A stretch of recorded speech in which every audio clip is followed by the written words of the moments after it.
Hello, everyone. My name is Aslı Baysal. I'm a lecturer in European Studies at the Center for European Studies at the University of Florida. Today, I'm going to talk about enlargement of the European Union, which is basically the widening the borders of the European Union. European Union is a unique community of countries that have decided to work closely together in many areas. Currently, European Union has 446 million people and 27 countries. This was actually around 500 million, but the United Kingdom exited the European Union, and now it's no longer 28 countries, but 27. There are also candidate countries and potential candidate countries that are waiting to become full members of the European Union. And European Union started as an integration project between France and Germany. Franco-German integration was essential to the success of European Union. And the European integration started as a peace project. In 1952, after the World War II devastation, they created coal and steel community to organize the production of coal and steel sectors. And they put these sectors under one high authority, which would actually decide on behalf of the common good.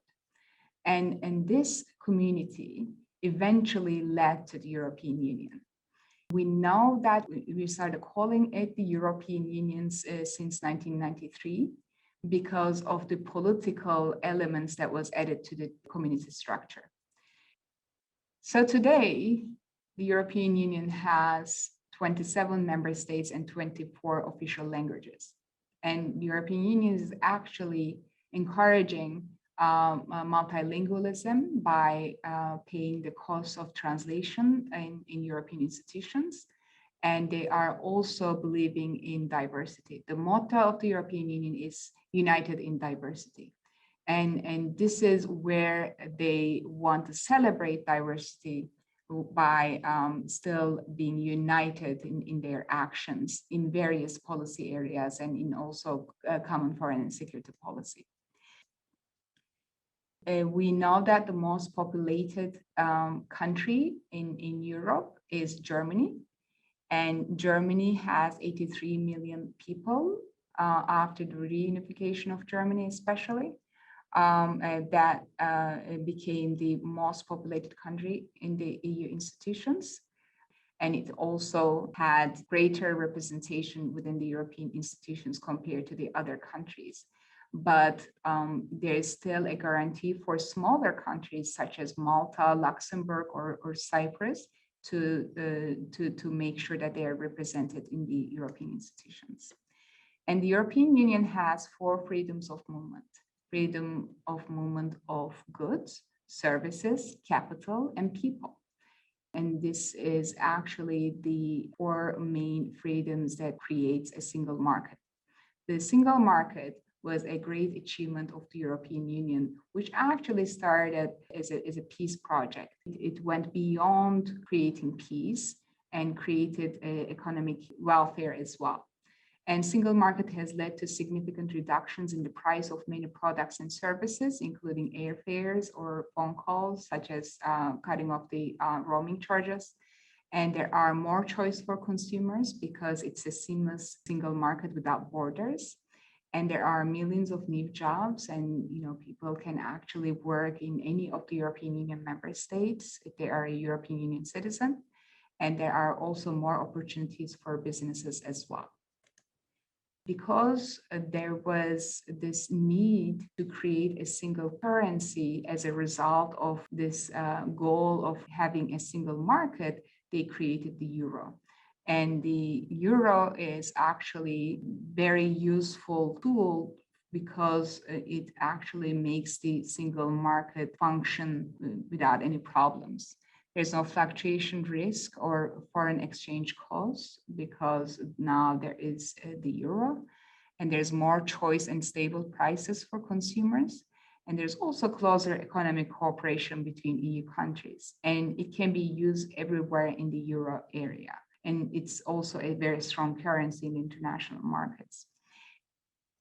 When the introduction of euro was being discussed, there are two countries that actually were granted an opt-out. It was the United Kingdom and Denmark. And however, after this, they decided that there is no opt-out option for the future incoming countries. So the countries that are currently European Union member states but have not yet adopted the euro are waiting in line to adopt the euro because they have to fulfill certain criteria before they can be eligible to adopt the euro. But they will eventually adopt the euro. So the only country that has an official opt-out is Denmark right now, because the UK already exited the EU. And there's also another country, Sweden, which is officially required to adopt the euro, but they deliberately avoid adopting the euro. So that, despite their economy well equipped to deal with this transition, they kind of avoid adopting the euro. Why is the European Union interested in widening its borders? The EU's goal is to influence aspiring member states to make the necessary reforms to create domestic policy and institutions that are both stable and strong enough for membership, in the hope that these new member states will make the EU stronger. There can be pragmatic reasons, such as the benefits of these countries to the EU. It can be security benefits, economic benefits, but there can also be this aspect of making the continent more Europe-friendly, having more allies in this continent. And in the mechanism they use is called Copenhagen criteria, and we will get to that. And the prize, the incentive for candidate states or the potential candidate states is full membership, because full membership actually brings in a lot of benefits to these countries. The EU has provided a lot of development funds to these countries. And being in the EU actually makes your country more trustworthy, and there's more investment opportunities in your country once you are actually deemed a candidate or a full member. They have a lot of incentives to fulfill the criteria that the EU requires.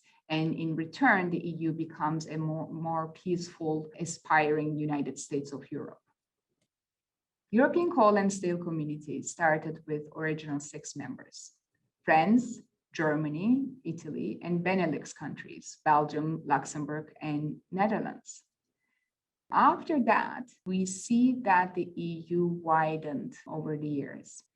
From the original 6 to 28 first, and then to 27 with Brexit, we see various waves of enlargement. These countries usually negotiate together with the EU. The northern enlargement is composed of Denmark, Ireland, and the United Kingdom. And it was concluded in 1973. And the Mediterranean enlargement started with Greece becoming a member in 1981, and then Spain and Portugal becoming members in 1986. And the EU actually gave green light to these countries after their return to civilian democracies after the end of military dictatorships. So it kind of shows that the EU really wants these countries to be democratic. And we also see Austria, Finland, and Sweden, who were formerly members of European Free Trade Association, to join in 1995. And then the biggest enlargement happened in 2004. After the end of the Cold War, these newly independent and democratic countries became interested in membership of the EU, and they joined as a bloc, and we call them Central and Eastern European countries. And it made the EU go from 15 to 25. It was the biggest enlargement. It was very costly, but also very beneficial to the security of the region for the old member states. 2007, Bulgaria and Romania joined, and then the last country that joined was Croatia. And we haven't seen any enlargement wave, but the Western Balkans, the former Yugoslavian countries, especially, they are aspiring member states as well. And some of them are official candidate countries, and some of them are potential candidate countries. And the only country that is not part of the Western Balkans, but that has been in the waiting line for EU membership is Turkey. Enlargement is a process that every member state has to agree to because it's a unanimous process. So it is very important for the public to be in favor of enlargement, because at the end of the negotiations with these candidate countries, it's going to be the public, either through referendum or through their parliaments, who are going to decide if they agree to this process. We know that the EU has also showed interest in accepting Western Balkan states in order to stabilize the region and establish a free trade area with the region. And they wanted to see if they can be accommodated in the EU, because in order to become a member state in the EU, you have to make sure that you don't have any kind of disputes with other states that are currently members of the EU or any aspiring member state in your region. And because of the legacy of the Yugoslav wars, there have been a lot of disputes in the region, and there had been a lot of post-war diplomatic crisis in the region. So the EU is helping countries to make sure that they resolve their issues before they enter, and they also resolve the issues with the current member states. And the mechanism that the EU uses currently is the stabilization and association process. The EU actually signs association agreements with the countries of the Western Balkans. And the price or the incentive for these states is, of course, the prospect of membership, but also they want to be part of these association agreements in the hope that they are eventually going to be accepted. So what steps does a country have to take if it wants to join PORIS? It has to submit an application for membership to the Council and then ask the European Commission for its opinion. And the Commission assesses whether the country is able to meet the conditions required to join, known as the Copenhagen criteria. But before that, there is another criteria called the geographic criteria. And you have to have a territory on the European continent. And as you might know, Europe is a subpeninsula of Asia. So the borders are very vague. So it also depends on how you identify what Europe is. For instance, Morocco, which is very close to Spain, applied for membership, but its application was rejected by community foreign ministers. They didn't consider Morocco to be a European country. However, we see Cyprus is currently a member of the EU, and it is located very much close to the Middle Eastern countries as well. But because of its ties to the mainland, it is considered a European country. And Turkey has only a small territory on the European continent, which is basically the Istanbul region. And it is still considered a European country, even though the majority of Turkish territory is located what is considered Asia, because of the Turkey's Western identity in the aftermath of World War II. But geographic criteria might seem like a neutral criteria, but the determination of European identity is often political. And there's, of course, another objective set of criteria called the Copenhagen criteria. And Copenhagen criteria is very specific. It has 3 layers. For example, the country that wants to become an EU member, it must have stable institutions able to guarantee democracy and the rule of law and respect for human rights. Another requirement is a functioning market economy. The country has to be able to compete in the EU countries and need to make a commitment to work towards meeting all the EU standards during the process of joining the EU. And there is also the legal criteria, which basically requires the country to adopt the EU law and practice. We know that joining the EU is a three-stage process, and its impact on the country's economy is varied, and these are important start dates. When the country is offered a prospect of membership, for instance, when the country is given official candidate status, and when the formal negotiations start. And when I say formal negotiations, this can take years or decades even.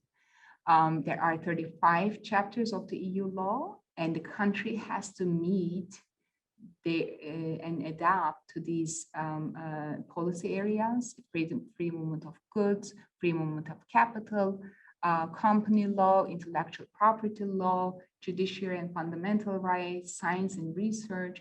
In all of these chapters, the EU negotiates with these countries and then tracks their progress and submits an annual progress reports, and then tells the country what they are supposed to do to close the chapter. Once the chapter is closed, they move on to another chapter.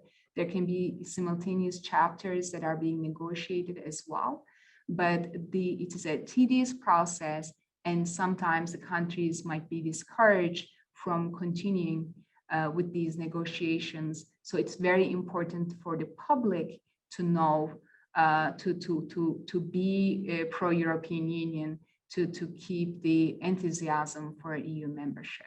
And it's also important for the EU to signal these countries that they cannot enter the European Union without fulfilling all the requirements, and also that they are willing to accept them once they are finished with these chapters. Widening of the EU is an important objective of the European Union. But of course, there is a bigger problem called deepening. With the rise of populism and the Eurosceptic parties being on the rise in Europe, due to the Eurozone crisis and the refugee crisis and the Brexit crisis, we see that the EU has doubts about deepening as well. And deepening means that cooperating in more policy areas or cooperating closely within a specific policy area and waiving the veto right. And this endeavor is very challenging when there is also the prospect of widening, because you have to cooperate with members that are just like you, and follow the same principles of democracy and human rights, and have a free market economy, and also is willing to adopt the European Union law. So one of the dilemmas of the EU leaders right now is whether to focus on widening or deepening, and whether widening is ever going to threaten closer cooperation, which is deepening, and whether it is ever going to danger the prospect of being united in diversity. Okay. All right. Thank you so much for listening. Have a good day.